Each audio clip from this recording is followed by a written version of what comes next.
मालिक किसी से मांगता नहीं है, मालिक देता है। और वो किसान हिंदुस्तान का, इस देश का मालिक है।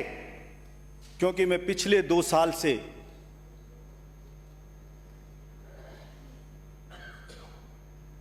राजस्थान के बेरोजगार जवानों के साथ न्याय करने की मांग इस सदन में उठाता आ रहा हूं। राजस्थान के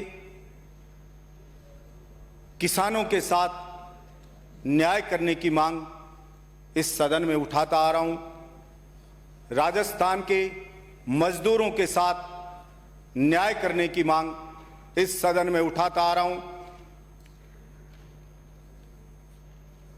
भर्ती कैलेंडर जारी करने की मांग इस सदन में उठाता आ रहा हूं। लेकिन अफसोस कि मेरी मांगें अभी तक पूरी नहीं हो पाई। सभापति महोदय, मेरे पिता ने पाकिस्तान के खिलाफ युद्ध लड़ा 1965 में, 1971 में, और 93,000 पाकिस्तानी सैनिकों को हथियार डलवा के घुटने टिकवाए। उस सेना में मेरे पिता भी थे, जिस बात का मुझे गर्व है। मेरे पिता पिछले 2 साल से कैंसर की बीमारी से पीड़ित थे। जब भी विधानसभा सत्र आता, वो मुझे बताते कि अपने यहां बेरोजगार बहुत लड़के हैं गांव में, इनको रोजगार मिल नहीं रहा है, फैक्ट्रियों में रोजगार मिल नहीं रहा है, सरकारी नौकरियों में भर्तियां निकल नहीं रही हैं। तू एमएलए बना है, के बाद बुला इनकी मांग को सदन में उठाना मजबूती के साथ। क्या तो उसको रह जाएगा अंदर ही। मेरे पिता मुझे बताते कि किसान के साथ घोर अन्याय होता आ रहा है। चुनाव के वक्त सभी लोग बात करते हैं, लेकिन रियलिटी में किसान के साथ कोई कुछ कर नहीं रहा है। तो किसानों की मांग को मजबूती से सदन में उठाना। सभापति महोदय, ना मैं किसी सरकार से डरा, ना किसी नेताओं से डरा। मैंने मजबूती और पूरी ईमानदारी के साथ अपने पिता के आदेश की पालना करते हुए और जनता की मांग के अनुरूप मैंने उन तमाम मांगों को सदन में रखा। हो सकता है मैं बहुत से लोगों की आंखों की किरकिरी बनाऊं, लेकिन चूंकि मेरा ये धर्म और मेरा ये कर्तव्य बनता है, इसलिए मैंने बेझिझक उन मांगों को रखा। कैंसर के पेशेंट की अंतिम समय में आवाज भी लगभग चली सी जाती है। बहुत मुश्किल से वो बोल पाता है। मेरे पिता से जब बोला नहीं जा रहा था, तब भी पूछते, अरे कितने लड़कों को नौकरी लगवाई तूने? मैं बोलता, एक को भी नहीं लगाई। बिजली के बिल कम हुए कि सरकार ने नहीं करे। तो मेरे पिता ने एक बात कही मुझे कि देख, कमजोर की कोई नहीं सुनता इस दुनिया में। तू निर्दलीय विधायक है, अकेला विधायक है, तो सब चाहते हैं, इसलिए तेरी बात का वजन सरकार नहीं मान रही है। बेटा, ये जनता है राजस्थान की या हिंदुस्तान की, ये बजरंगबली की तरह भोली भाली और वफादार है। जिस तरह से बजरंगबली को जामवंत जी ने उनकी शक्ति याद दिलाई थी कि सागर को आप पार कर सकते हो, उसी तरह से चाहे तुझे गांव गांव ढांडी जाना पड़े, चाहे सब कुछ अपना बेचना पड़े, लेकिन अपनी आवाज का असर बढ़ा, उसके वजन को बढ़ा और जनता को उसकी ताकत याद दिला, राजस्थान की जनता को। और जिस दिन राजस्थान की जनता ने अपनी शक्ति को पहचान लिया, फिर कोई भी तेरी आवाज को या जनता की मांग को हल्के में नहीं लेगा। मैंने बार बार चिल्ला चिल्ला के कहा कि हिंदुस्तान में लगभग आज की डेट में 23 स्टेट ऐसे हैं जिन्होंने कानून बना दिया ऐसा कि केवल उन्हीं के स्टेट के लोगों को रोजगार मिल रहा है। मेरे राजस्थान के एक भी जवान को रोजगार नहीं मिल रहा है। लेकिन मेरी समझ में नहीं आ रहा कि राजस्थान की सरकार को कौन सी दिक्कत है कि वो ये कानून नहीं बना रही है। अरे अगर आप नहीं बनाते हो तो उन 23 स्टेट से भी वो खत्म करवाएं बाउंडेशन। अगर उन्होंने बाउंड कर रखा है तो फिर अकेले राजस्थान के बेरोजगार युवा का गुनाह क्या है। लेकिन मैं नहीं समझ पाता कि सिंपल सी बात भी किसी के क्यों नहीं समझ में आती। सभापति महोदय, किसान, मैं तो कहता हूं वो मांग करता है ना तो भी मुझे अजीब लगता है। मालिक किसी से मांगता नहीं है, मालिक देता है। और वो किसान हिंदुस्तान का, इस देश का मालिक है। लेकिन अफसोस की बात, वो अपनी मांग भी करता है तो लोग बटे हुए नजर आते हैं अपनी अपनी पार्टियों के हिसाब से। और कोई भी व्यक्ति यह बात नहीं कर सकता किसान सहन करे अन्याय तो कितना सहन करे, कब तक सहन करे। सभापति महोदय, 1973 में गेहूं का भाव था 200 रुपया क्विंटल और बाजार में सोना मिलता था 500 रुपया तोला।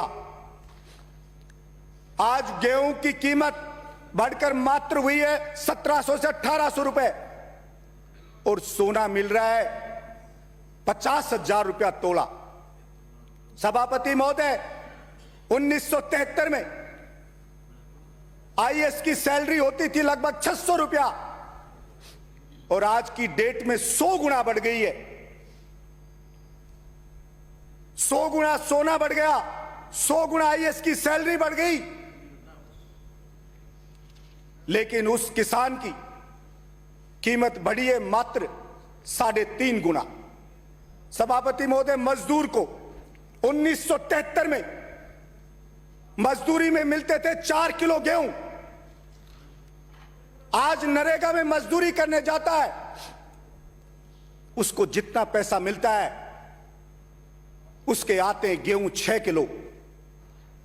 यानी कि 73 से लेकर आज तक हिंदुस्तान के मजदूर की मजदूरी बढ़ी 1.5 गुनी। किसान की उपज की कीमत बढ़ी मात्र 3.5 गुनी और दूसरे लोगों की 100 गुना। कितना सहन करे, कितना खून का घूंट पिए हिंदुस्तान का किसान। लेकिन फिर भी कोई उसकी बातों को गंभीरता से नहीं ले रहा है।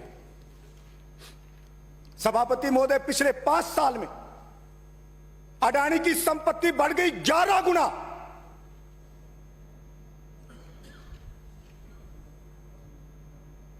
लेकिन फिर भी अगर कोई सवाल करता है तो हमारे साथी उसको अपनी अपनी पार्टी के नजरिए से देखते हैं।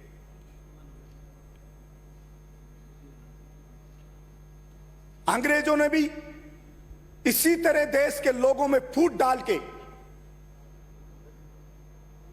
और यहां पे राज किया। अब इन नेताओं ने जनता को बांट के पार्टियों में फूट डाल के और अपना उल्लू सीधा कर रहे हैं। मैं देखता हूं सभापति महोदय, एमएलए की हालत, एमएलए का काम इतना सा रह गया कि वो 4 ट्रांसफर के लिए मंत्रियों के गिड़गिड़ाता रहता है। और मंत्री उस ट्रांसफर के नाम पे कई ऐसे ऐसे मंत्री हैं जो विधवा विलाप करते रहते हैं। क्या यही काम है एमएलए का? क्या यही काम है मंत्री का? मुझे देख देख के हैरानी होती है मैं सोचता था विधानसभा में नीतियां बनती है, कानून बनते हैं, बड़े बड़े काम होते हैं, हम उस विधानसभा कहां बनने जा रहे हैं। सब लोग मिलकर के सबसे निवेदन करेंगे कि भाई इन किसान, मजदूर, गरीब लोगों ने हमें भेजा है। पहले किसी ने किया ना किया, अपन यहां से शुरुआत करते हैं। लेकिन खोदा पहाड़, निकली चुईया। काफी निराश हूं, लेकिन टूटा नहीं हूं और घुटने नहीं टेके। और आज इस शपथ में, इस सदन में मैं शपथ लेता हूं कि चाहे मेरा घर बार बिक जाए, मैं जानता हूं कि मैं एक मिडिल क्लास व्यक्ति हूं, लेकिन गांव गांव ढाणी जाके मैं किसानों के हस्ताक्षर करा के लाके मुख्यमंत्री जी को देऊंगा कि अकेले बलजीत यादव की मांग नहीं है, यह राजस्थान की 36 बिरादरी की मांग है। उनको नजरअंदाज नहीं किया जा सकता। और जरूरत पड़ी तो लोकतंत्र में कहते सर गिनाने पड़ते हैं, वो मैं सर भी गिना करके बताऊंगा कि मैं अकेला नहीं हूं, या मेरी अकेले की मांग नहीं है, ये आम जनता की मांग है और जिसको आपको पूरा करना पड़ेगा। मैं आज भी सदन में मांग करता हूं कि छोटे किसानों को मुफ्त में बिजली दे, एमएसपी पे उसकी फसल को खरीदे। एमएसपी को भी ऐसे दिखाती है सरकारें जैसे पता नहीं उसको क्या दे रहे। एमएसपी का मतलब होता है मिनिमम सपोर्ट प्राइस, वो भी उसको नहीं देना चाहते। मैक्सिमम नहीं मांग रहे, हम मिनिमम मांग रहे। जब किसान बेचने आता है तो उन्हें पूरे दांव में बिक जाता है, क्योंकि एमएसपी पे जब फसल आती है खरीदी ही नहीं जाती। वो ज्यादा दिन रख नहीं सकता घर में, मजबूर है बेचारा, वो उन्हें पुणे दाम में बेच देता है। फिर एमएसपी पे खरीदने का ढोंग होता है। मामूली सी फसल खरीदी जाती है, बाजरे की फसल जो मेरे राजस्थान में, हिंदुस्तान में सबसे ज्यादा होती है 41.3%, लेकिन उसको एमएसपी पे नहीं खरीदा जाता है। 2125 रुपया एमएसपी प्राइस और बाजरा बिकता है 1200-1300 रुपए में। कितना सहन करे किसान। बिजली के बिल सभापति महोदय आते हैं ना तो कपकपी छूट जाती है किसान की। किसान अपनी इज्जत को बचाना चाहता है, वो किसी के सामने हाथ नहीं फैलाना चाहता कि कैसे मेरी इज्जत को बख्श दो। वो जिंदा लाश है किसान, आपको चलता फिरता दिखता है, लेकिन कब का मर चुका है वो। प्रतिदिन मरता है अपने मान सम्मान स्वाभिमान को बचाने के लिए। लेकिन पता नहीं लोग कैसे निष्ठुर हो गए, कैसे पत्थर दिल हो गए, कैसे संवेदनहीन हो गए कि किसी को भी उसका दर्द समझ में नहीं आता। भाड़े के लोग लेके मोटी मोटी तौंद के नेता सोशल मीडिया पे बब्बर शेर लिखवा देते हैं, लेकिन जिन्होंने उसको बनाया, जब बारी आती है उसके साथ उसके पक्ष में लड़ाई लड़ने की, तो सारे के सारे भीगी बिल्ली बन जाते। कोई भी व्यक्ति अगर इसी तरह से सहन करता रहेगा तो ये अन्याय यूं ही होता रहेगा। और सभापति महोदय, इतिहास गवाह है, जितनी भी क्रांतियां हुई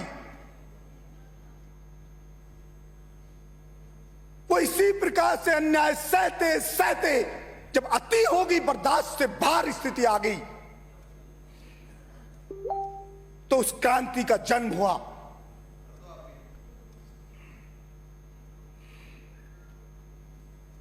मेरे करने से नहीं, ये राजस्थान की जनता करके बताएगी, हिंदुस्तान की जनता करके बताएगी। और याद रखना,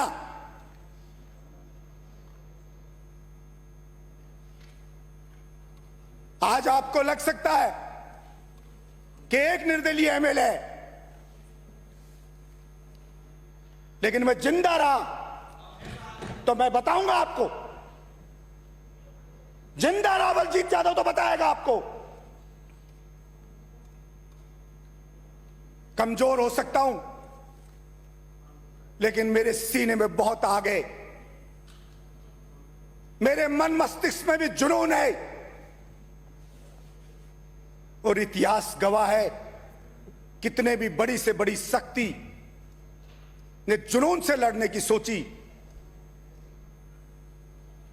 तो जीत जुनून की हुई है, और हम जनता के जुनून को जगाएंगे, एक एक चीज जनता को बताएंगे। हमें कोई एमएलए का मोह नहीं। मैं तो आज भी कहता हूं सरकार से,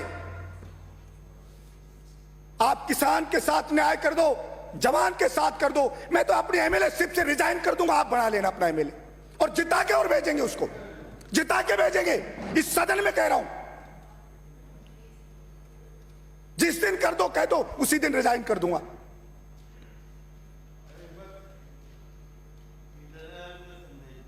कोई यहां बैठ करके और इन सोफों पे, मैं कोई खुश होने के लिए नहीं आया, इनमें कोई आनंद ज्यादा मिल रहा है। फौजी का बेटा हूं, किसान का बेटा हूं, मुझे इन चीजों से कोई फर्क नहीं पड़ता। अरे हम तो ये सोच के आए थे इस विधानसभा में कि जो कोई एमएलए विधानसभा में बोलता है उसको बहुत गंभीरता से लिया जाता है, और शायद दूसरे एमएलए सो जाते होंगे, बोलते नहीं होंगे, इसलिए शायद नहीं हो पा रहा होगा। हम चलेंगे और वहां बोलेंगे, और निश्चित रूप से परिवर्तन होगा।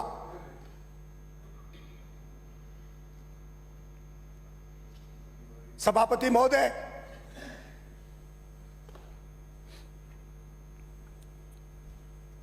इतिहास में अनेक उदाहरण हैं ऐसे,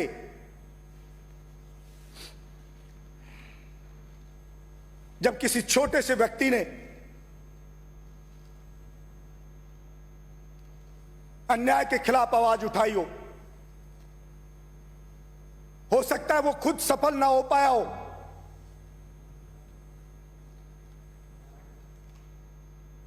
मंगल पांडे की तरह, लेकिन उसने क्रांति का बीज जरूर डाला।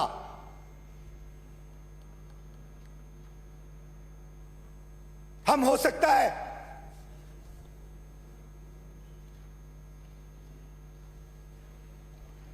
कुछ ना बन पाए, कुछ ना कर पाए, लेकिन इतना जरूर है कि आईना जनता को जरूर दिखाएंगे, जनता को हकीकत से रूबरू करवाएंगे।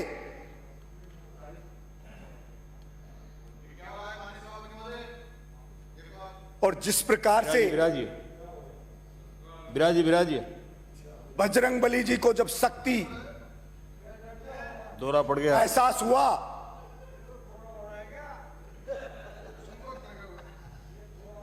तो उन्होंने उस लंका को भी जलाया, उस अहंकारी रावण के अहंकार का विनाश किया। उसी प्रकार से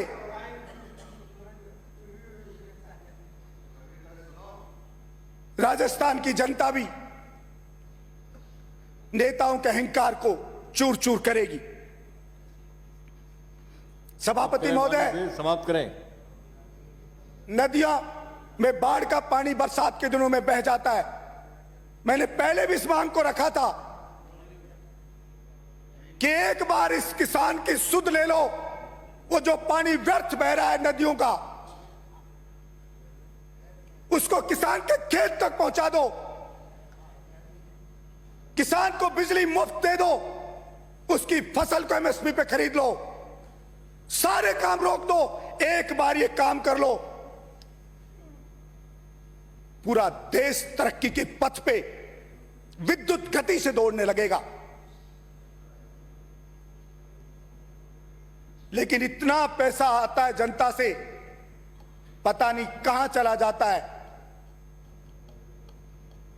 कोई उस पैसे का बचाव नहीं होता। सरकारी अधिकारी लूट लूट के उसको खा रहे हैं। सभापति महोदय,